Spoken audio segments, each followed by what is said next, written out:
Hey everyone, and welcome back. We're about to dive deep into something special in the world of motorsports. Special. Yeah, we're tackling the Monaco Grand Prix. Ah, Monaco. It's not just another race, right? It's like the crown jewel of Formula One. Absolutely steeped in history, dripping with glamour. And don't forget the skill. It demands so much from the drivers. Even seasoned pros are kind of left in awe. Right, it's a unique beast. And that's exactly what we'll uncover today. What sets this Grand Prix apart? Exactly. And we'll look at how it's become this global phenomenon. A phenomenon that really puts Monaco on the map. Let's start at the beginning. How did this race even happen? Monaco's known for luxury, not exactly for racetracks. Well, the story's pretty interesting. It shows you a lot about Monaco's spirit. The Automobile Club de Monaco. They're behind it all right. Yeah, but get this. Founded in 1890, and they're all about cycling. Cycling. That's surprising. Right, and they were denied international recognition at first. Why is that? Because their other big event, the Monte Carlo Rally, it didn't happen only in Monaco. Ah, so they needed something that was all Monaco. Exactly. And Anthony Nogues, the son of the club's president, he had a brilliant idea. Let me guess. The race circuit. You got it. Using Monaco's streets within that limited space. Talk of making the most of what you've got. It wasn't just about fitting a race in. It really changed what a Grand Prix circuit could be. So let's talk about this legendary circuit. It's famous for being super challenging. What makes it so different? Well, imagine driving a Formula One car through narrow city streets. Narrow streets. Yeah, with tight turns, elevation changes, and almost no room for error. Sounds intense. It is. One little mistake and you're in the barrier. And that doesn't just ruin your race. Messes up everyone else's too. Exactly. Safety car deployments, the whole thing. It demands this incredible precision. You won't find that level of finesse in any other Formula One race. So it's not about just speed. No, it's about control, strategy, knowing when to overtake, and minimizing risks. I bet setting it all up is a logistical nightmare. It's actually a marvel of engineering and organization. They basically rebuild a part of the city. Rebuild. Yeah, for about 90 days.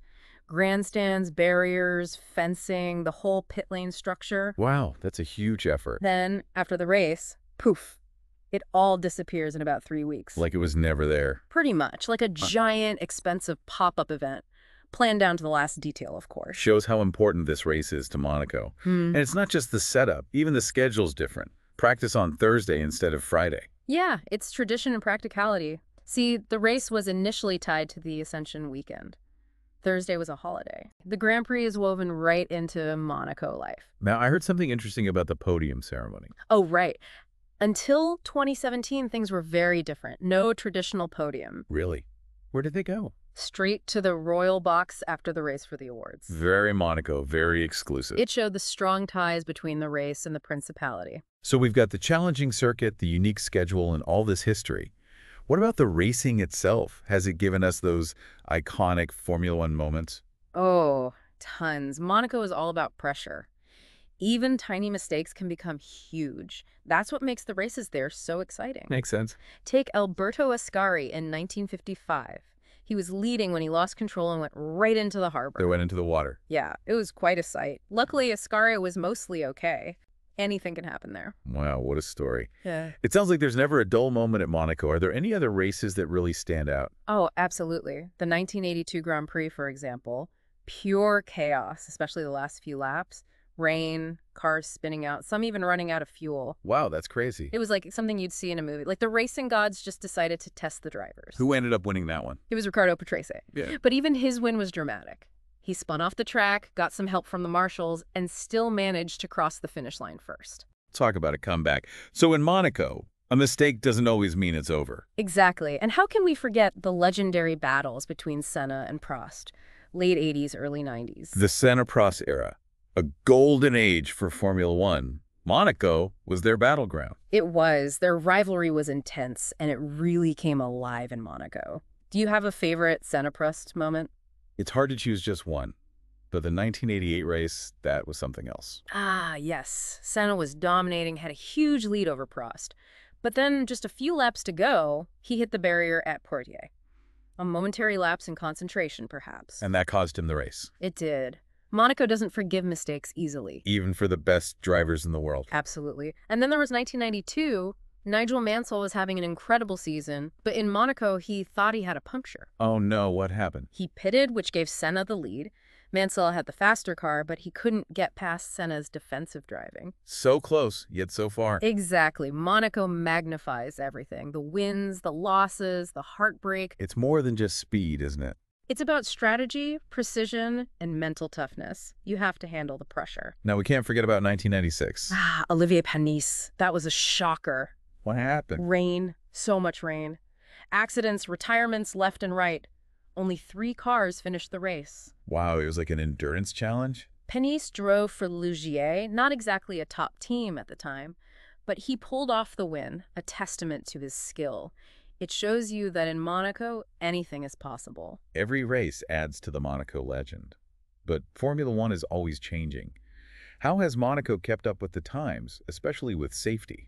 That's a good question. Monaco has traditions, but it also has to adapt to stay relevant and safe in modern F1. The halo is a perfect example. The halo? You mean that titanium thing around the cockpit? That's the one. Some fans didn't like it at first. They thought it looked weird and blocked the driver's view. It was definitely controversial. But it's undeniable how important it is for safety, especially on a tight circuit like Monaco. No room for error there. Exactly. And there have been some pretty serious accidents in Monaco's history. Safety has to come first. I agree. Have they made any other big changes to the circuit? The layout is mostly the same. That's part of Monaco's magic. There have been some tweaks here and there, mostly for safety or minor adjustments to corners. So they're modernizing without ruining the classic feel. Right. They've also upgraded the pit lane and paddock areas to fit the bigger, more complex F1 cars and teams we have today. It's a balancing act, preserving the history while keeping up with modern F1. Sounds like they're doing a good job.